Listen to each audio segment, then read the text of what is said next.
Bueno, en esta ocasión, como ya vieron en el título del video, vamos a hablar sobre un posible sucesor de Jorge Mario Bergoglio, si es que él, como se ha mencionado en muchos medios y espacios de análisis de asuntos del Vaticano, estuviera impedido para continuar al frente de la Iglesia en este año 2022. Ya desde el año 2021 se estuvo especulando sobre que él estaba enfermo de cáncer en el páncreas y que se le había hecho también una operación bastante fuerte previo a su viaje a Chipre, si no mal recuerdo, y que había estado al borde de la muerte, pero se ve normal, ¿no? Yo sinceramente leo esos testimonios, esos comentarios de la prensa, pero la verdad yo no veo elementos como para juzgar que él esté enfermo, cuando menos no lo aparenta. Pero no sabemos si este año lo vaya a terminar. Hay muchas presiones también en contra de él y ha generado tanta animadversión dentro de la iglesia que, su base de apoyo se está radicalizando porque saben que si no lo apuntalan, se puede venir abajo de alguna manera. Aquí salió una nota de Info Vaticana hace unos días interesante que quiero compartirles, donde se habla y se hace un perfil muy completo de un cardenal que podría ser el sucesor de Francisco y que incluso lo manejan así como, no sé si como ironía, pero que podría convertirse en Francisco II. Y como dice el título, Dios nos libre. El título del video que yo estoy haciendo, no el título del artículo. ¿Por qué? Bueno, porque ya hemos tenido una calamidad con Francisco en ya prácticamente 9 años de la iglesia que él llegó a ocupar un cargo para el cual no estaba preparado, por supuesto, y que no merecía, pero además que lo ocupó de manera ilegítima, y eso es tema aparte. Pero al ocupar un lugar y seguramente no tener ningún tipo de auxilio del Espíritu Santo, porque evidentemente no llegó ahí por el beneplácito del Espíritu Santo, que por fe creemos que es quien inspira a los cardenales para elegir de entre ellos a quien sea el sucesor de San Pedro, al usurparlo, obviamente no tiene el carisma espiritual ni la protección que le viene de lo alto para conducir a la iglesia como debe de ser. Él llegó como parte de una operación, de una serie de intrigas, ya lo sabemos, de unas logias masónicas que desde hace muchísimo tiempo, desde el siglo XIX, tenían apuntado sus baterías en contra de la cabeza de la iglesia y no iban a descansar hasta llegar hasta la cúspide de la iglesia, como ya lo han logrado. Y aquí Sandro Magister, que es un veterano vaticanista, analista y conocedor de todos estos asuntos de los pasillos del Vaticano, hace una reflexión sobre a quien él considera o ve como un posible sucesor, porque tiene un perfil que ante los ojos de Bergoglio, evidentemente llenaría sus expectativas para continuar su obra demoledora de la iglesia. Y se refiere al arzobispo de Luxemburgo. Vamos a leer este artículo que es muy interesante. El veterano vaticanista Sandro Magister ha escrito un artículo en su blog Sétimo Cielo en el que sitúa al cardenal Jean-Claude Hollerich, arzobispo de Luxemburgo y presidente de la Comisión de las Conferencias Episcopales de la Unión Europea, como posible sucesor de Francisco. De hecho, como pausa, la arquidiócesis de Luxemburgo no es, en cuanto a número, tan importante, no es muy grande. Es una ciudad pequeña, es un estado pequeño en Europa y además es de los más ricos. Quizá creo que es la ciudad más rica de Europa porque se ha convertido también en un lugar de esos paraísos fiscales que ya saben que buscan muchos millonarios para blanquear o lavar o mantener aparte su dinero para no pagar impuestos en sus países de origen. Entonces, Luxemburgo está funcionando así y ha generado una riqueza muy grande. Así que es relevante que sea el arzobispo de Luxemburgo, de este pequeño país o estado, sea el que presida la Comisión de las Conferencias Episcopales de Europa, que es un cargo evidentemente muy importante con muchísimo poder, y eso lo perfila precisamente para ir tomando como cierto control o cierta proyección para los planes que tenga Francisco como su sucesor de su línea de destrucción de la iglesia. Magister menciona dos características que reducirían algo sus posibilidades de convertirse en papa, que es demasiado joven. Estamos hablando de los estándares de la iglesia, tiene 63 años, para otra profesión ya estaría en edad de retiro, pero aquí en la iglesia y sobre todo siendo cardenal o papa, es una edad relativamente joven. Además, otro punto en su contra es que es jesuita, igual que Bergoglio, por eso es que él lo ve como un sucesor que pudiera serle muy útil. El propio vaticanista reconoce que esas limitaciones no son insuperables. De hecho, Juan Pablo II fue elegido con 58 años y el propio Francisco es jesuita, es decir, estos dos que se podrían ver como obstáculos, en otros pontificados ya hemos visto que se han salvado, pero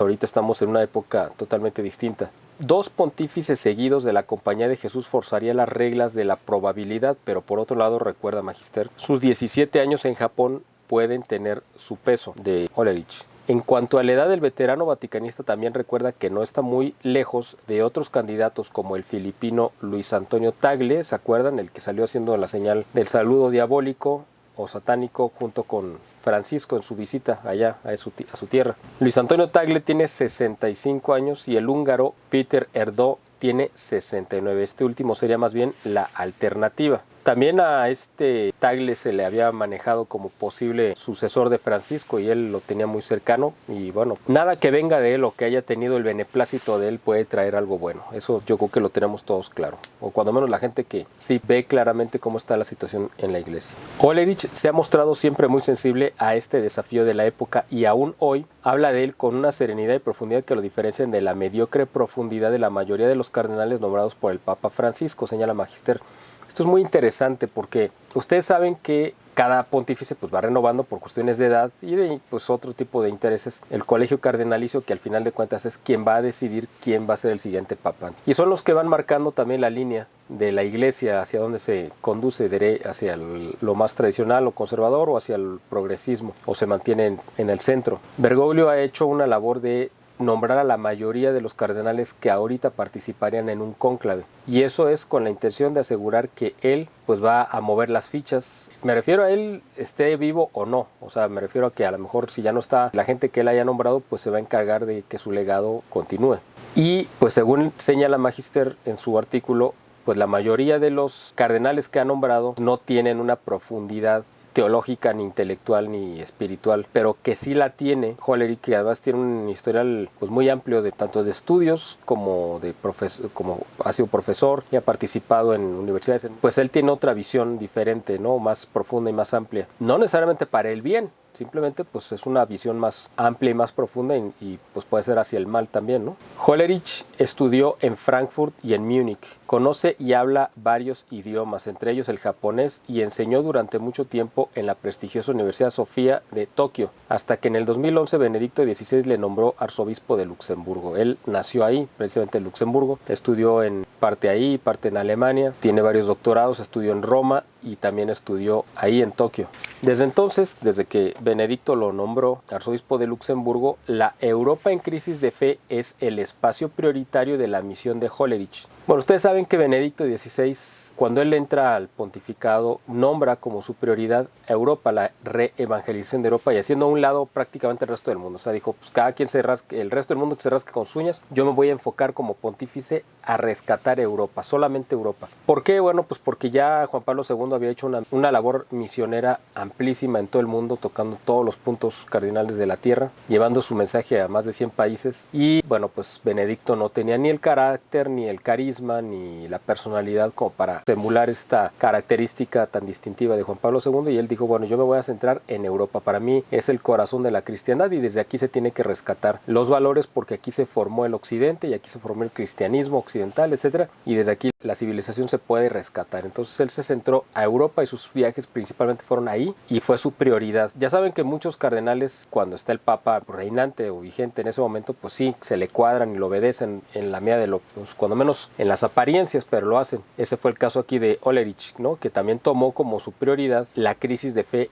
de Europa. Ya cambia el pontífice y pues cambian para muchos de estos cardenales pues sus prioridades y sus gustos y sus valores, ¿no? Desgraciadamente. Desde que en 2018 fue elegido presidente de la Comisión de los Obispos de Europa, esto fue un cargo para él de que le dio gran visibilidad institucional, o sea, con gran proyección, y lo puso en contacto con los representantes de la Unión Europea y con la tarea de expresar el punto de vista de la Iglesia sobre sus actos. Esto es, por eso lo puso ahí Francisco, para foguearlo, para que tuviera este contacto con el mundo político. Europa, al final de cuentas, pues es un micromundo por la diversidad de idiomas, de países tan disímbolos y de opiniones también y de religiones. Por lo tanto, lo puso como para que desde ahí tuviera una prueba, ¿no? Un laboratorio, y ver si era capaz de esa prueba, pues ya después proyectarlo para algo mucho más grande. Fíjense, estas son de las cosas por las que, y bueno, también pues ha tenido ciertas posturas,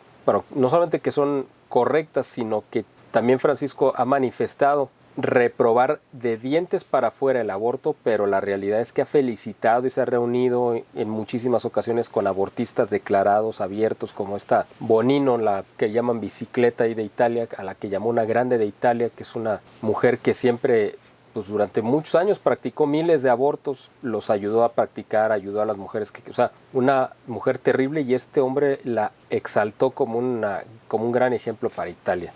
Bergoglio me refiero. También se ha reunido, pues ya saben, ¿no?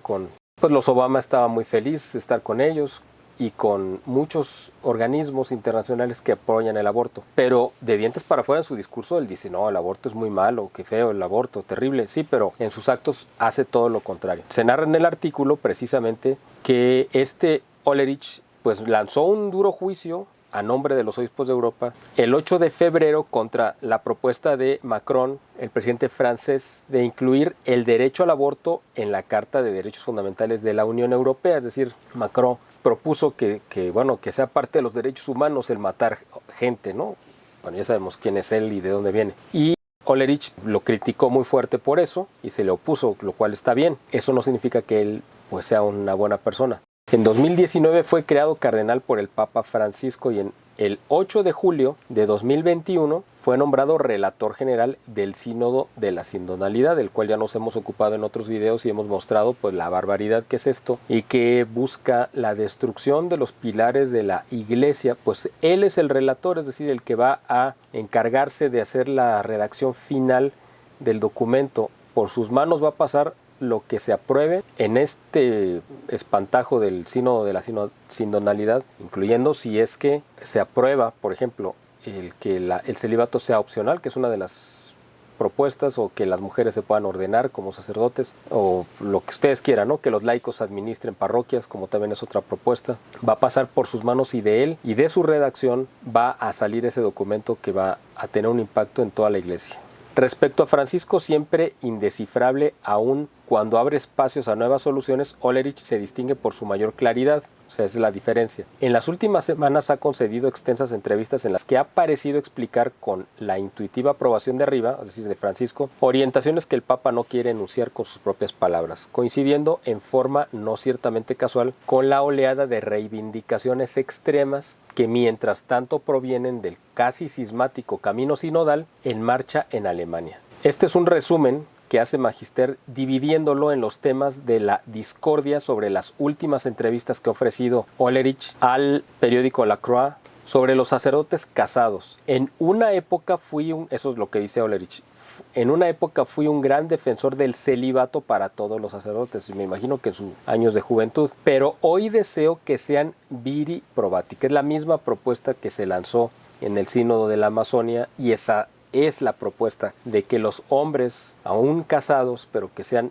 viri probati, es decir, varones probados, probos, que sean hombres que tengan el respeto de la comunidad, pues también puedan hacer las funciones de un sacerdote, o de hecho ordenar los sacerdotes aún sin haber, bueno, para empezar, sin tener la vocación, que eso es lo más importante, y en segunda, sin tener la formación, que también es muy importante. Más importante la vocación que la formación. Las dos son importantes, pero si no hay vocación, no hay un llamado de Dios. Por lo tanto, tampoco va a haber carismas, ni dones, ni las cualidades y características que Dios otorga a las almas o a las personas a las que quiere poner o a las que ha llamado a su servicio. Lo voy a leer otra vez. En una época fui un gran defensor del celibato para todos los sacerdotes, pero hoy deseo que sean viri probati. Es un deseo profundo y sin embargo es un camino difícil para la Iglesia porque puede percibirse como una ruptura. Puede percibirse, es decir, dar la apariencia. Fíjese cómo ellos manejan este lenguaje tan ambiguo que nosotros lo asociamos con sinónimos, pero la realidad es que ellos están siendo lo suficientemente ambiguos para dar a entender otras cosas, porque la realidad no es una percepción, sería un hecho de que vendría una ruptura. Puede percibirse, además es opcional, quizá. No, es un hecho, no es una percepción y sería evidentemente una ruptura con lo que ha defendido la Iglesia,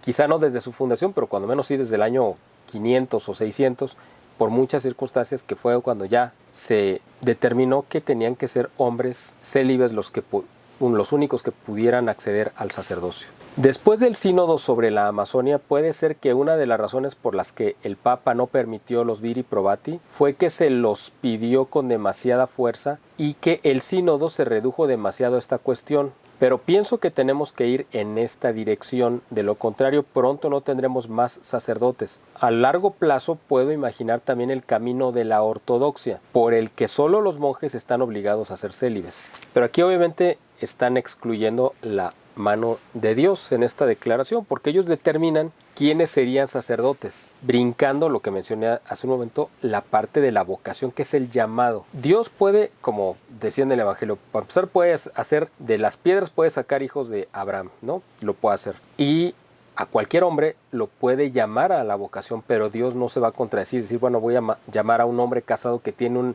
al que ya le di la vocación del matrimonio, y ahora le voy a dar otra vocación. Si fuera viudo es otro cantar. Si ya no tuviera obligaciones de cuidar niños, hay hombres a los que les ha dado esa vocación tardía del sacerdocio, pero porque las condiciones de su vida es porque ya había cumplido con una primera misión o un llamado y ahora lo llama a otro. Pero son casos excepcionales. La realidad es que Dios manda llamar a hombres jóvenes y los quiere para Él a la entrega completa, no que le dediquen una parte de su tiempo, ¿no? Ese es en cuanto a los hombres, a los sacerdotes casados. Ahora, mujeres sacerdotes. Él opina, Hollerich. Me parece que el primer problema no es si las mujeres deben ser sacerdotes. O sea, fíjense lo que dice. Ese no es el primer problema, sino en primer lugar si las mujeres tienen un peso real en el sacerdocio, que es de todos los miembros bautizados y confirmados del pueblo de Dios, y si pueden ejercer la autoridad asociada a él. Esto significaría también predicar la homilía en la misa. Yo diría que sí.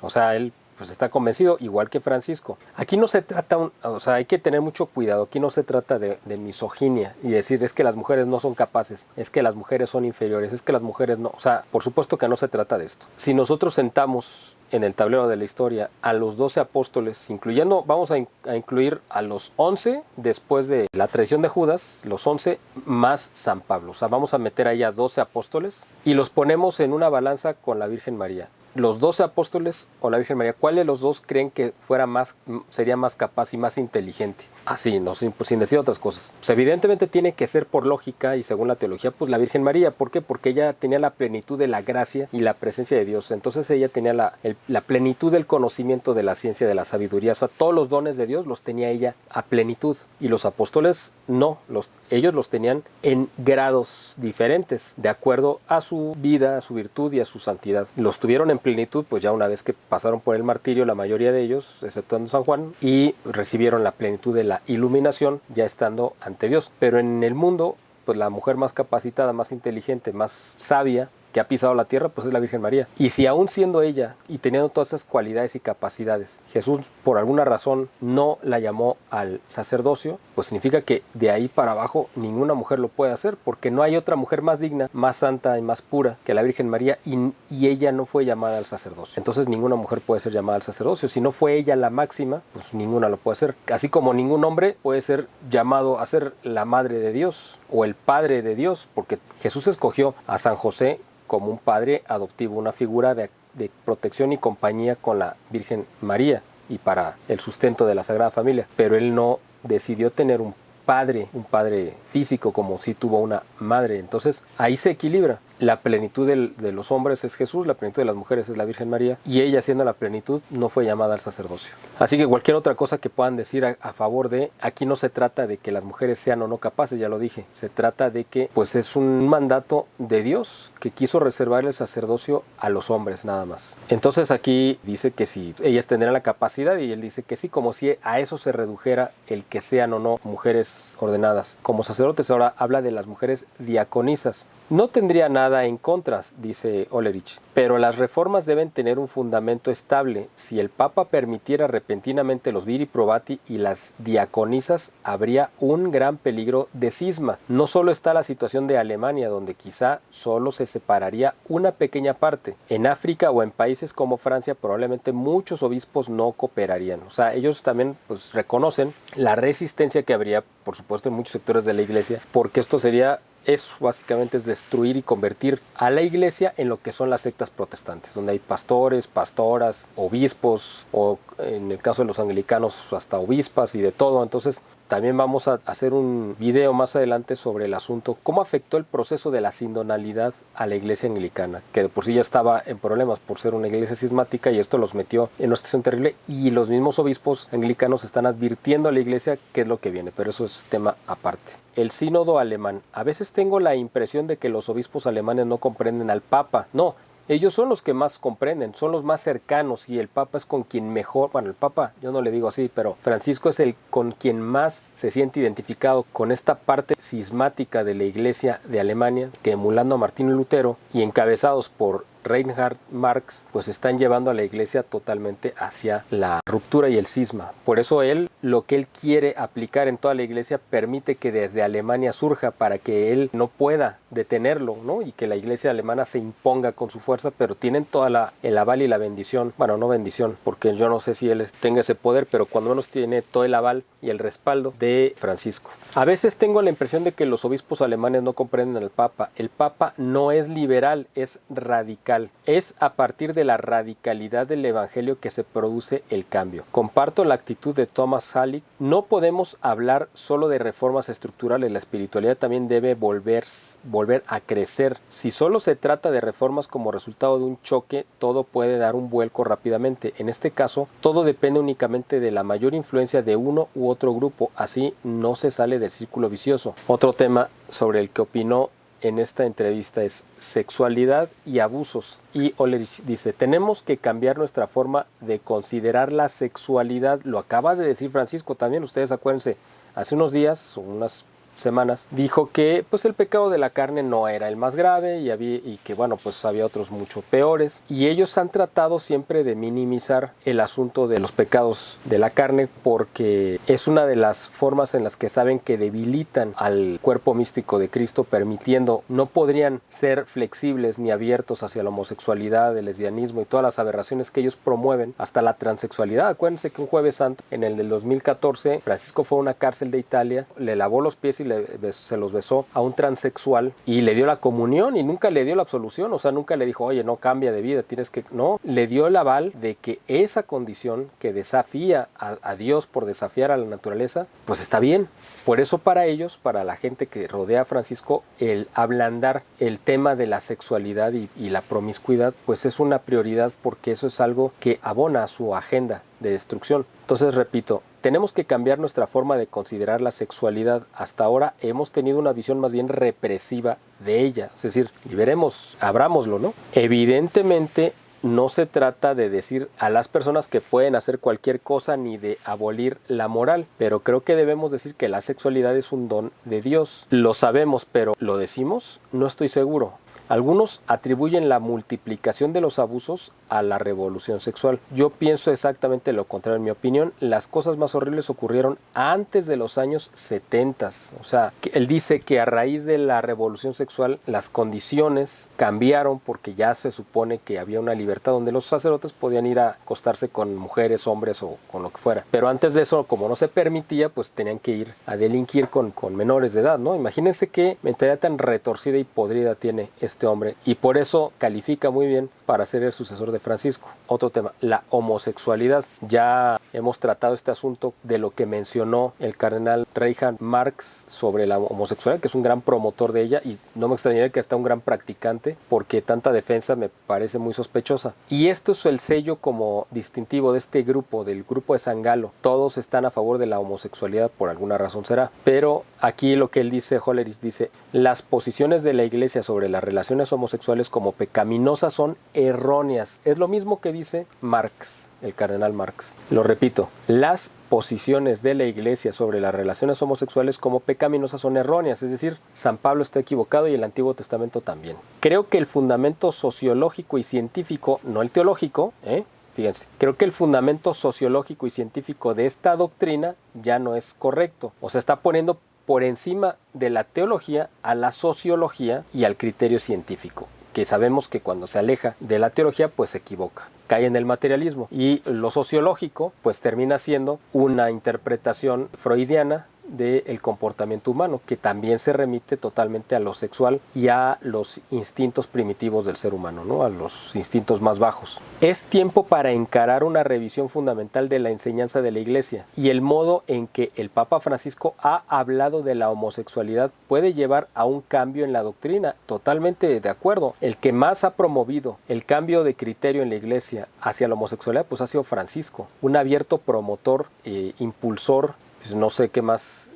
Mientras tanto, en nuestra arquidiócesis en Luxemburgo no se despide a nadie por ser homosexual ni por estar divorciado y vuelto a casar. Amoris Laetitia. No puedo echarlos, se quedarían sin trabajo. ¿Y cómo puede ser una cosa así el cristiano? En cuanto a los sacerdotes homosexuales, hay muchos y sería bueno que pudieran hablar con su obispo sobre ello sin que él les condene. Imagínense. O sea, y este es el posible delfín, es decir, el candidato de Bergoglio. Si pensábamos que Bergoglio era lo peor que le podía pasar a la Iglesia, pues miren, aquí tenemos a alguien que podría superarlo. Intercomunión. En Tokio daba eso dice en la entrevista Olerich, en Tokio daba la comunión a todos los que venían a misa. Nunca he negado la comunión a nadie. Daba por descontado que un protestante, si se acerca a comulgar, sabe lo que los cristianos entienden por comunión, al menos tanto como los demás católicos que asisten a misa, pero no concelebraría con un pastor evangélico. En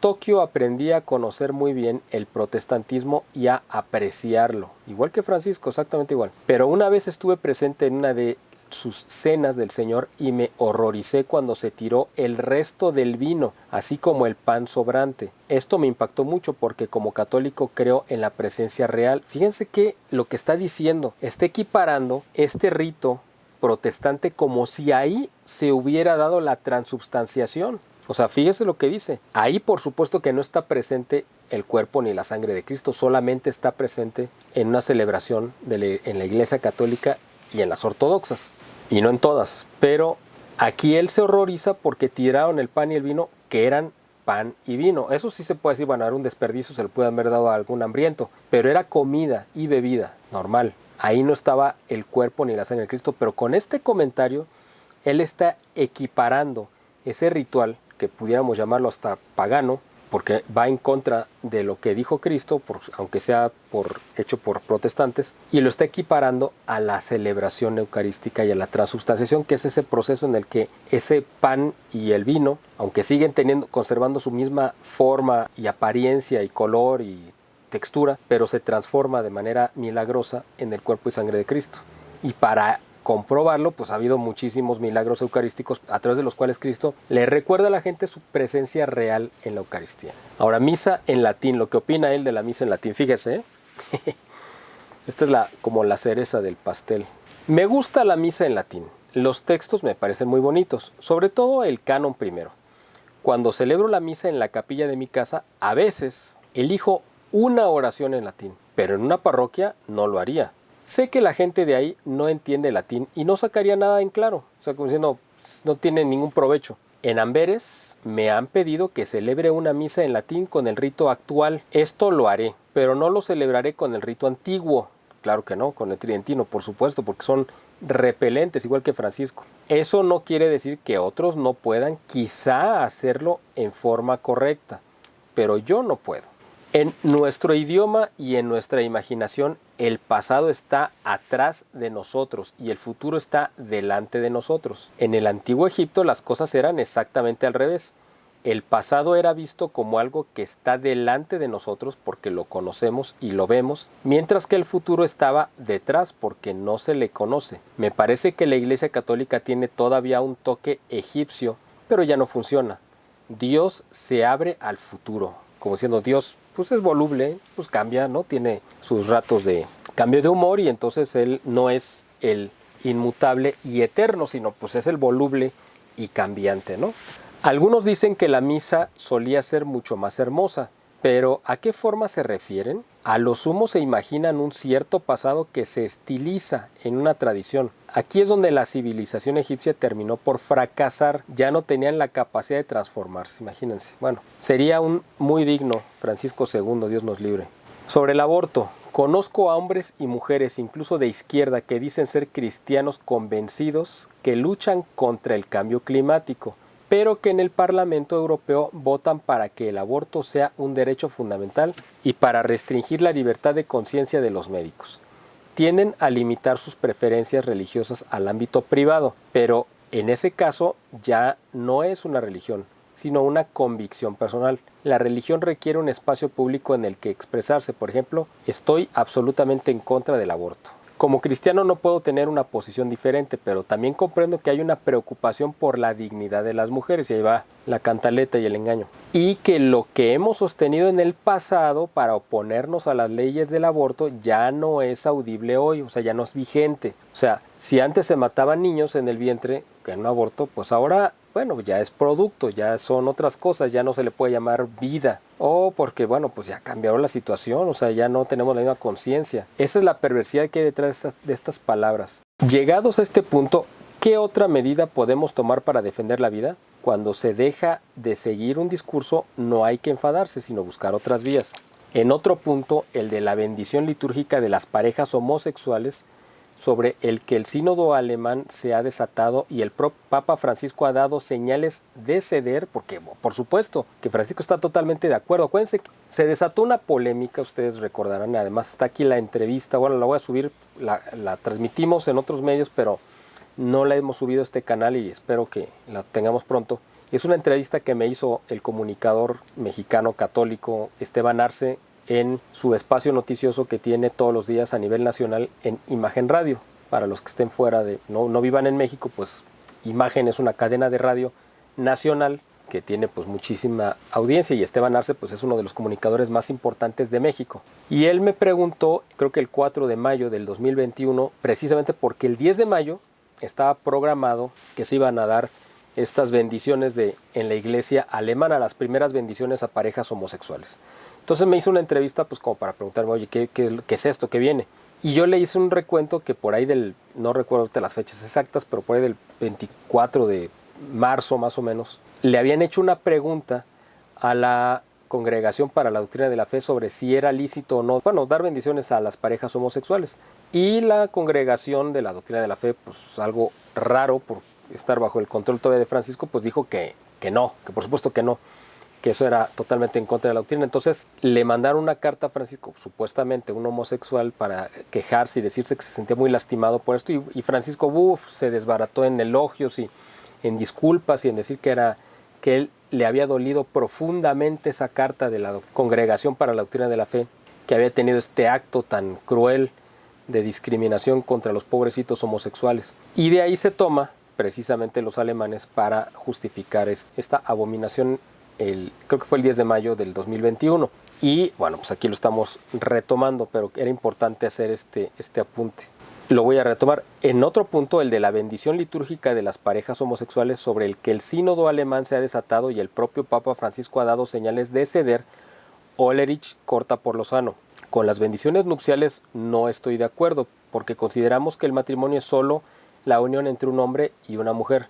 ¿Cuánto durarán las directrices reformistas de Hollerich, compuestas por muchos sí, pero también por algunos no, cuando las propuestas descriptivas del sínodo alemán se encuentran en Roma con el sínodo de toda la iglesia sobre la sinodalidad? Se pregunta Magister en su artículo, y termina diciendo: como candidato reformista al papado, Hollerich parece prometer un recorrido más lineal y coherente respecto al vacilante y contradictorio pontificado actual, afirma y concluye el vaticanista. Bueno, pues este es el artículo que yo quería comentar con ustedes, que es muy importante porque este hombre puede terminar siendo la cabeza de la iglesia, quizá o seguramente una cabeza ilegítima como es Francisco, pero cabeza al final de cuentas que confunde, como lo ha hecho Francisco, a muchísima gente, haciéndolos perder no solamente la fe, sino su salvación, que es lo más importante.